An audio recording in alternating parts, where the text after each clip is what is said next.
Have you ever wondered what would happen if a biased police officer stopped an innocent black man, not realizing he is actually the city's mayor? Discover the shocking twists and unexpected consequences of a simple error in judgment that transformed an entire city. Hello my friends, I'm here to ask a huge favor from you. If you enjoy the videos on our channel, I kindly ask you to subscribe and help us reach the milestone of 1,000 subscribers this month. Subscribe and help us make this dream come true. It was a tranquil autumn afternoon, and Michael Johnson, a respected lawyer, was driving home after a long day at work.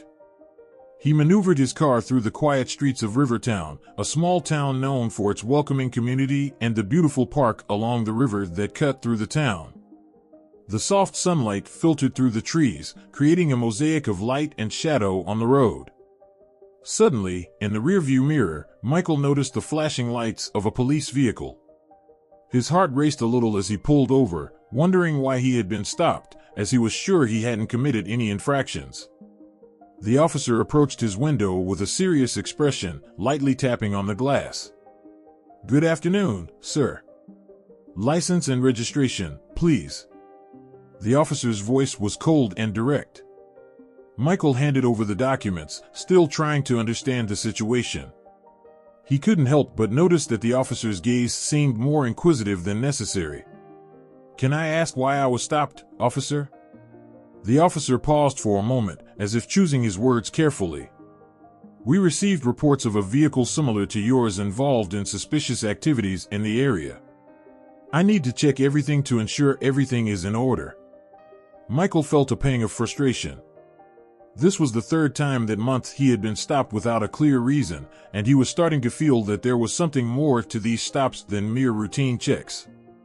"With all due respect, officer, this is a very common model of car. I'm just coming home from work and can assure you that I haven't been involved in any suspicious activity." The officer nodded, returning the documents to Michael. "Everything is in order, Mr. Johnson. You may go." As Michael restarted his car, he couldn't shake the feeling of unease from what had just happened. The unfounded suspicion and the stop without apparent cause made him reflect on police practices in his town. Was this an opportunity to consider changes?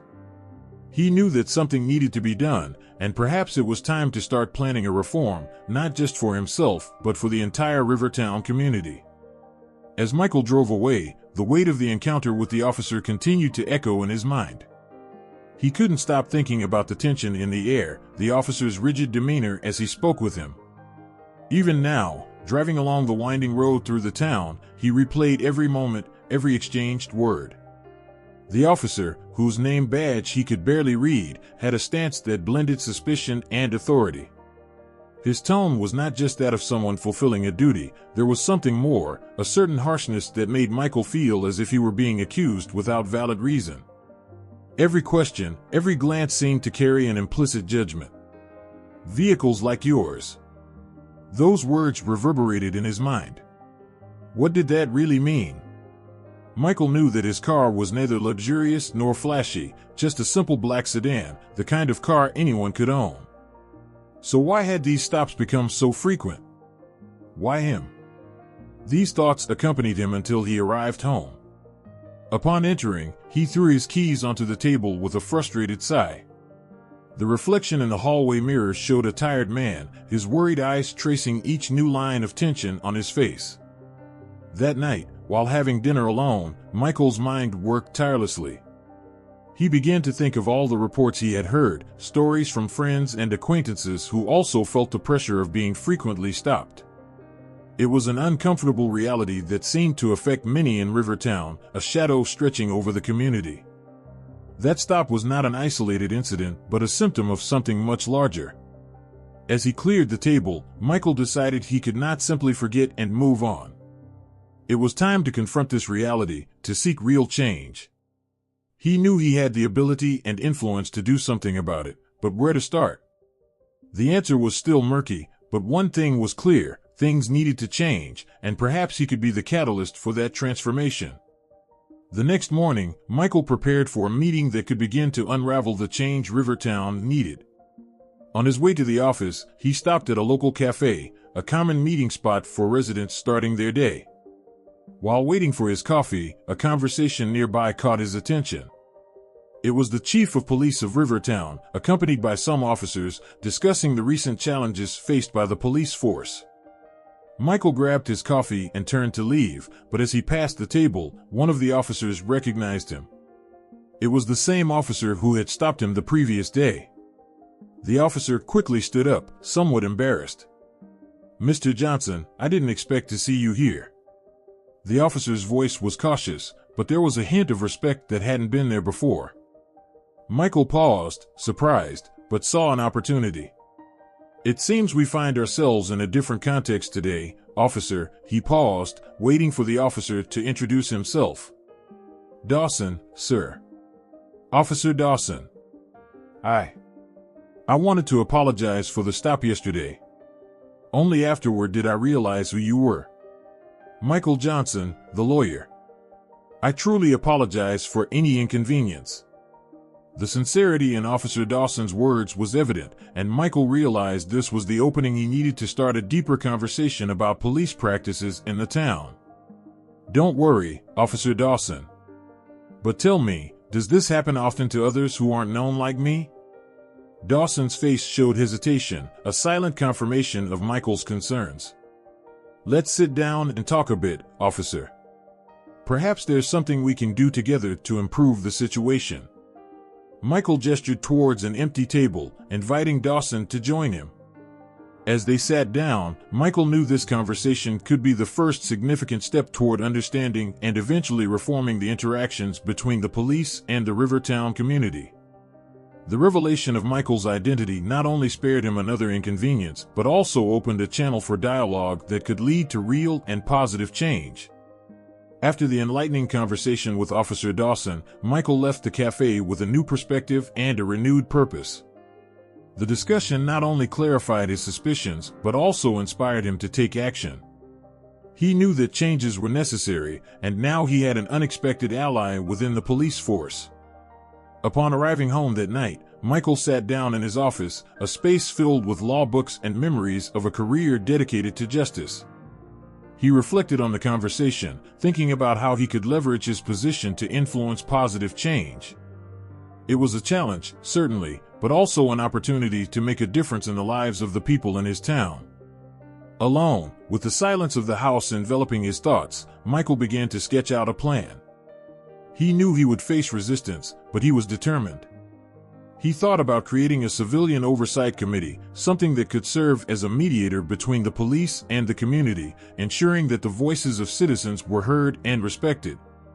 As he scribbled down his ideas, Michael allowed himself a moment of deep introspection.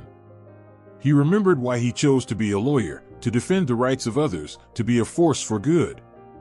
This situation with the police was not merely a personal setback, it was a symptom of a larger problem affecting the entire community. The clock ticked slowly as he formulated his thoughts, each tick-tock resonating like a reminder of the passing time and the urgency of his mission. He decided that in the morning, he would begin making contacts, seeking support from colleagues, community leaders, and, of course, from more police members like Dawson. That night was long but productive. As he lay down to sleep, Michael felt tired but hopeful. The journey would be difficult, but he was ready to face it, armed with the law, his passion for justice, and a growing network of allies. It was the beginning of a significant transformation, not just for him but for all of Rivertown. With the dawn of a new day, Michael rose with a firm resolution. The night of reflection had solidified his commitment to seek significant reform in the Rivertown Police Department. As he sat down for breakfast, he mentally reviewed the list of people who could help him in this mission. The first task of the day would be to make some important calls.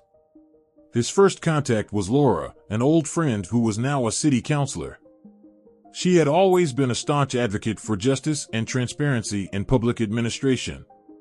During the call, Michael explained his concerns and ideas for reform.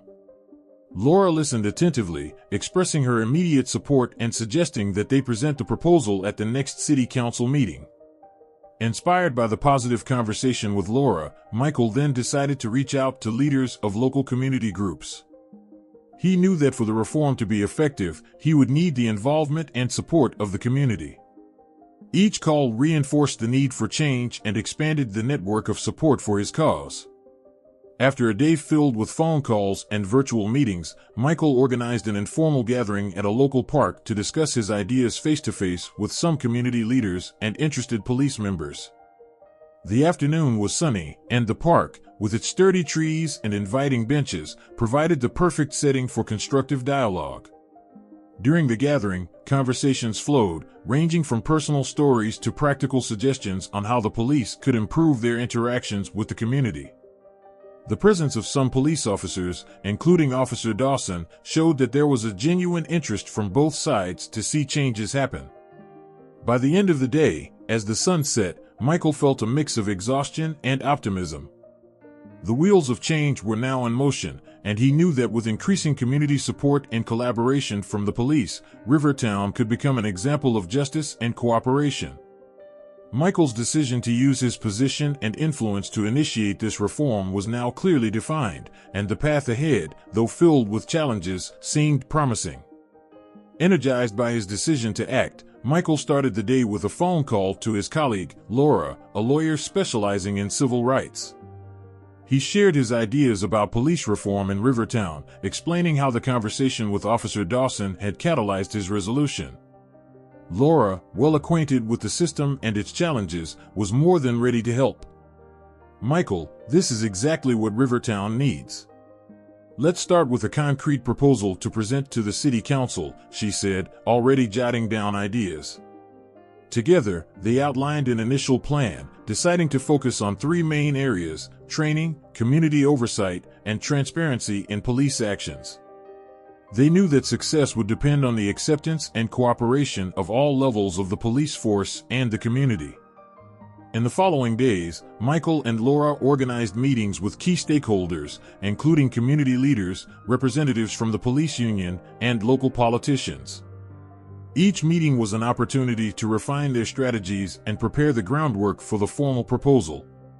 "It's essential that everyone feels involved and part of the solution," Michael explained at each meeting, emphasizing the importance of a collaborative approach. They also began drafting a policy document, outlining the reforms in detail. The document addressed everything from professional retraining of officers to the implementation of a transparent feedback system where citizens could report their experiences directly to an independent oversight council. As the project took shape, anticipation grew. Michael felt they were on the right track, making real progress toward a fairer police department and a safer community. Each step forward reinforced his commitment to transform Rivertown, inspiring others to believe that meaningful change was possible. With the police reform document ready and alliances established, Michael and Laura took the next crucial step, forming the Civil Oversight Council. This council would be the backbone of the new policies, acting as a liaison between the police and the community, ensuring that both parties were heard and respected. The selection of council members was meticulous. Michael insisted that the council should reflect the diversity of Rivertown, including representatives from minorities, religious leaders, business owners, and even former officers. It was essential that all segments of the community had a voice. Each member brings a unique perspective, and it is this diversity that will help us build a fairer and more effective police policy, Michael explained during one of the preparatory meetings. Once formed, the council began its activities with a series of workshops and training sessions, both for its members and for the police officers. The goal was clear: to promote mutual understanding and equip everyone with the tools needed to handle conflicts and tense situations constructively. The first few months were challenging. Adjustments and realignments were frequent as the council worked to establish itself as a respected and effective entity. Michael often attended the sessions, observing progress and offering his legal and moral support. The council's monthly meetings became a vital forum for open dialogue. Stories were shared, concerns expressed, and solutions debated. Slowly, the council's work began to gain recognition and trust, both from the police and the community, marking a new chapter in Rivertown's history. As the Civil Oversight Council solidified, a crucial initiative began to take shape: the first community meetings. These gatherings were essential to establish direct and open communication between the citizens of Rivertown and their police force. Michael knew that the success of these meetings would be an indicator of the real progress of the reforms. The first of these meetings was marked with great anticipation. Held at the local community center, the room was filled with residents from all parts of the city, eager for a chance to be heard. Michael and Laura were present, along with council members and several officers, including the chief of police. "Today is a new day for Rivertown," began the chief, his words setting the tone for the meeting. "We are here to listen to you, to understand your concerns, and to work together for a safer community." Residents were encouraged to share their experiences and concerns. An elderly lady spoke about the need for more nighttime patrols in her neighborhood, while a young man expressed his frustration with what he perceived as racial profiling. Each comment was received with attention and respect. Michael watched, impressed by the honesty and passion of the people as they spoke. He intervened several times, assuring citizens that their voices were not only heard but would be fundamental in shaping future police policies. As the meeting progressed, it became evident that while there were challenges, there was also a genuine hope for change. The suggestions made were noted, commitments were established, and the meeting concluded with a palpable sense of progress. This was just the first of many planned dialogues. For Michael, witnessing community engagement in action not only reinforced the need for reforms, but also reaffirmed his belief in Rivertown's capacity to renew and thrive. With the community beginning to engage more actively in police reforms, the next natural step was to implement a series of training and education sessions for the Rivertown officers. The intent was clear: to eradicate bias and improve understanding and empathy between the police and the citizens they served.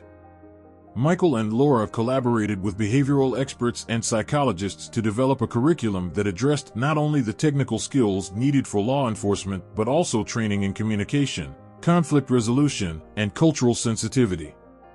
It was essential that officers understood the diverse community of Rivertown on a deeper level. The first of these training sessions was held on a Saturday at the local school auditorium. The officers gathered displayed a mix of curiosity and skepticism.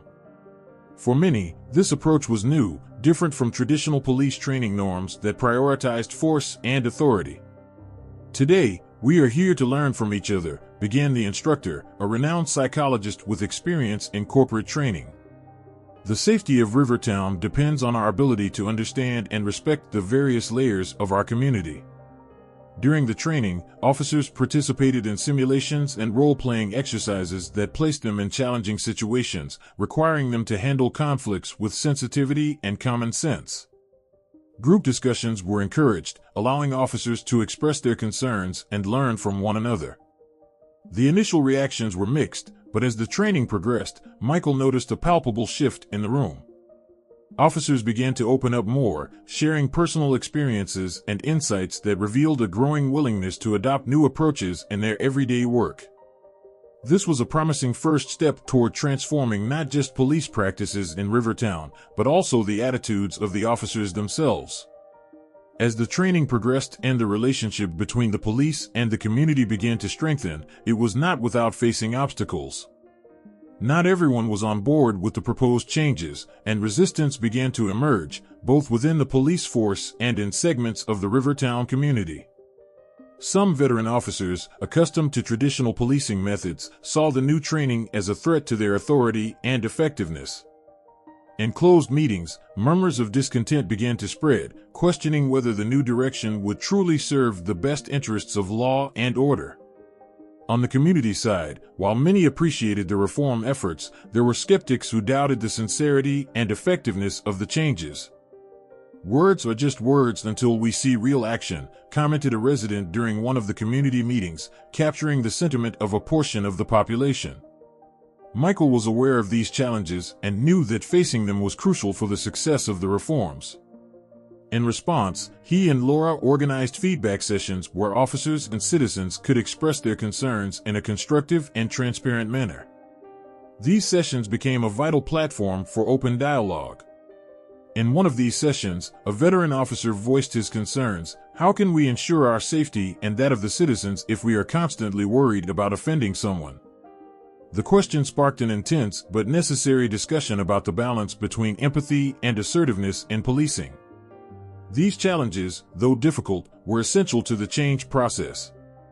They forced everyone involved to confront their preconceptions and work together for solutions that respected both police authority and citizens' rights.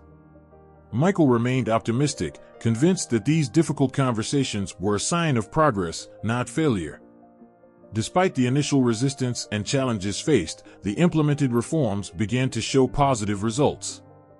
The changes in policing practices in Rivertown not only altered daily interactions between officers and citizens, but also began to rebuild the trust that had long been shaken. One of the most notable effects was the decrease in complaints against the police. Before the reforms, reports of aggressive approaches and discrimination were common. Now, with officers more trained in effective communication and de-escalation techniques, incidents began to decline significantly. Additionally, the case resolution rate increased. With the community more willing to cooperate and share information, the police were able to solve cases more quickly and efficiently. This collaboration reinforced the feeling of safety in the community, demonstrating that the changes were not just superficial but deeply effective. The monthly reports from the Civil Oversight Council reflected this continuous improvement. Each meeting brought new data confirming the positive trend, and each success reinforced everyone's commitment to the reform project. In community meetings, where there had once been skepticism and tension, there were now stories of cooperation and gratitude. An elderly resident shared how she felt supported and safe when an officer helped her after a minor traffic accident, a striking contrast to her past experiences. These stories and statistics not only validated the efforts of Michael, Laura, and everyone involved, but also served as a motivating reminder that the chosen path was the right one. There was still work to be done, but the fruits of these reforms were already evident, ushering in a new era of policing and community in Rivertown. As the months went by, Rivertown began to reap the more visible benefits of the implemented reforms. The city, once marked by frequent tensions between the police and the community, now emerged as a model of cooperation and mutual respect. The transformation was palpable, both on the streets and in the statistics. The impact of these changes was most evident during the annual City Festival. Once an event overwhelmed by excessive police presence and minor incidents, it now unfolded with a light and joyful atmosphere. The officers, no longer seen as adversaries, actively participated, engaging with citizens in a friendly and helpful manner. At one of the festival booths, Michael observed the interaction between a group of young people and some officers. They laughed and chatted easily, a clear sign that barriers had been broken down. These moments, simple yet significant, were the true test of the reforms. Local media coverage, which had previously often reported confrontations and criticisms of the police, now highlighted the positive stories emerging from Rivertown. Reports about the cooperation between the police and citizens to improve safety and quality of life became common, painting a picture of a revitalized community. In the Oversight Council meetings, where Michael still actively participated, the feedback remained overwhelmingly positive. The police reported an improvement in morale and a reduction in stress, while the community expressed newfound confidence in the law enforcement. Looking at all that had been achieved, Michael felt a deep sense of satisfaction. Rivertown had not only changed its policing practices, it had reinvented the relationship between law and citizenship. This new chapter, filled with hope and progress, was a testament to what could be accomplished when a community chose to come together for a greater good. As we witness the transformation of Rivertown, we cannot help but wonder, what if this change began with each of us in our own communities? What difference could we make by facing local challenges with courage and collaboration, just as Michael and his allies did? What changes do you think are necessary in your own city? How can you contribute to improving the relationship between the community and law enforcement? Share your experiences and ideas in the comments below. Your voice is crucial to inspiring real change. If you believe in the power of community transformation and want to continue following stories that not only inform but also inspire, don't forget to subscribe to the channel and turn on notifications. This way, you won't miss our upcoming videos. And now, as you reflect on how you can be part of the change, watch other videos we've selected for you, available on the screen now. Together, We can make a difference, one step at a time. Let's continue this journey together.